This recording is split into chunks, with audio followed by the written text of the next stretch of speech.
All right, buckle up, everybody. We are diving deep today. Yeah. And we're going all the way to 2025 with this one. Woo! Yeah, 2025. It's coming up fast.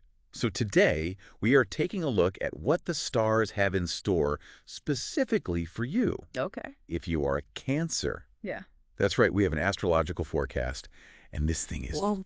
packed with insights about your year ahead. Everything from health and finances to love and relationships and Interesting. career. Yeah. It's not about thinking this is set in stone. It's not like, oh, this is definitely going to happen. Yeah. But I think it's more like, having a little cosmic heads up. So what do you think? I think it's definitely a unique perspective that astrology offers. Yeah. We can see some potential themes, patterns. It's kind of like a roadmap. Yeah. To help us navigate the year ahead with maybe just a little bit more awareness. And strategy, right. Yeah, definitely. Okay, so let's jump into it. First up. Yeah.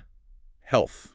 Now, the forecast mentions that there might be a few minor health issues popping up at the beginning of the year, but nothing too major. So, just something to keep in mind. Right. And this is where understanding planetary influences can help. So Jupiter, it's moving into Gemini, and this could potentially amplify some health concerns for Cancers. Yeah. Specifically, we're looking at digestive issues, possibly due to Rahu's transit. Now, in Vedic astrology, Rahu represents this point in the lunar orbit, and its transit can stir up some challenges, sometimes related to illusions or obsessions. Okay. So in this case, it might manifest as overindulging or neglecting healthy habits. Interesting. So basically, it's just a reminder to be, extra mindful of what you're eating and making sure that you're prioritizing those healthy lifestyle choices. Precisely. And the forecast also highlights April to June as a sensitive time, too. You might find yourself experiencing headaches, and that could be from anything from stress to a lack of sleep. Oh, man, I hate headaches. Yeah. So I guess permission granted for Cancers to indulge in some extra self-care during those months. For sure. Right, lots of rest, relaxation, maybe a spa day or two. Definitely. Why not? Treat yourself. Right. Okay, what else is in this forecast? So after October, it looks like the focus shifts to children's health. Oh, so it's time for maybe some extra TLC for those little ones, stocking up on the vitamins, boosting those immune systems. Absolutely. Okay, so let's shift gears a little bit. Let's talk about finances. Now, it sounds like there might be a few financial hurdles, especially early on in the year.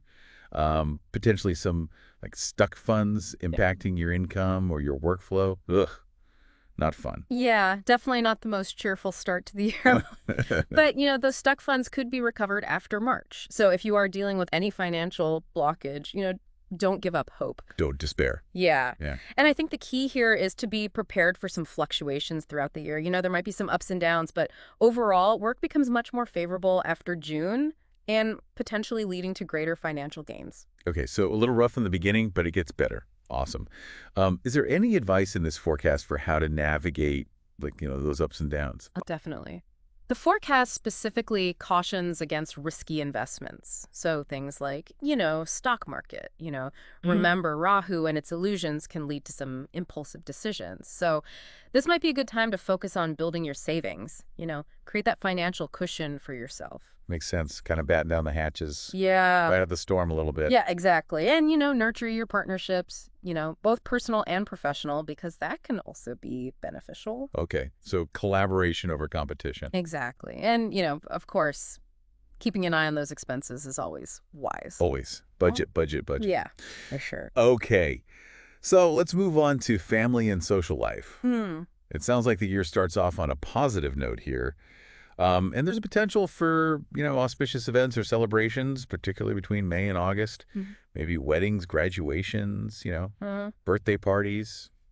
Sounds like a good time for parties and get-togethers. It does. Yeah. However, it also mentions a possibility of disruptions during these events. Oh, interesting. Yeah. What kind of disruptions are we talking about here? Well, it could be anything, really, from minor disagreements to maybe unexpected changes in plans. Oh, okay. But it's a reminder to be adaptable, to go with the flow and focus on maintaining harmony within the family. That's good advice no matter what. Right. Okay. Is there anything else in there about family?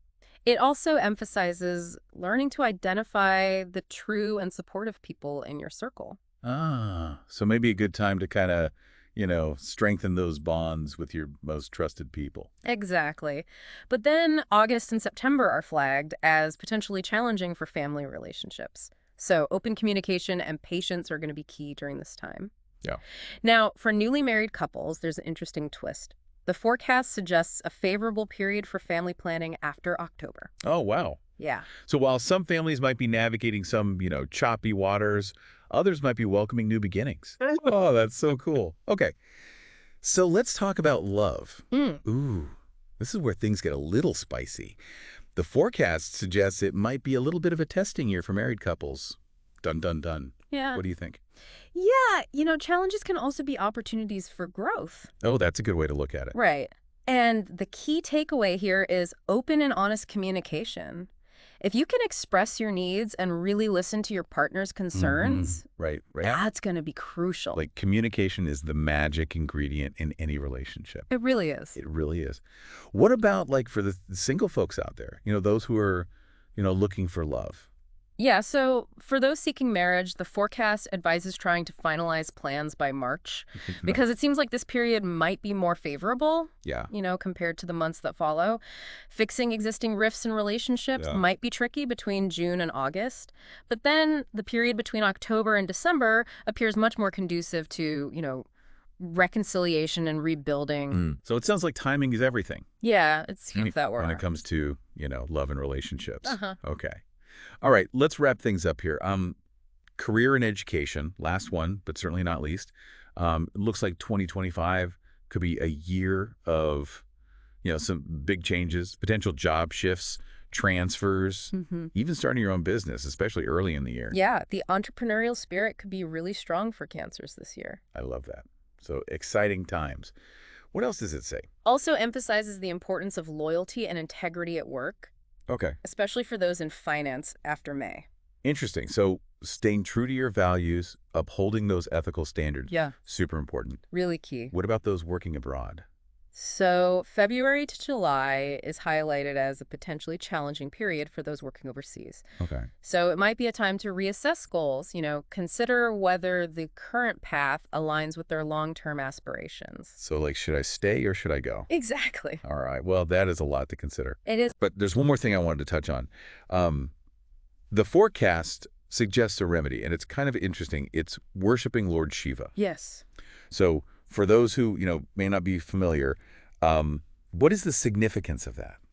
So Lord Shiva in Hindu mythology represents transformation and overcoming obstacles. Right. So it's a fascinating suggestion, almost like a spiritual practice, to help navigate any challenges and embrace the changes that might be coming. Yeah, it's not just about predicting the future. Right. But it's about equipping yourself to handle whatever comes your way. Exactly. I love that. Yeah. So I guess the big takeaway here is this forecast, it's a guide, not a set destiny. That's right. It's about understanding the potential influences and then using that knowledge to make conscious choices. Absolutely. And that's what makes this, whole deep dive so valuable. Yeah.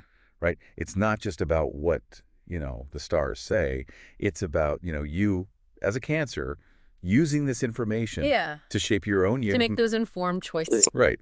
So given all of these insights, what intentions do you want to set for yourself in 2025? What areas do you want to focus on? A little food for thought as you embark on this, exciting journey. We're all on this journey together. We are.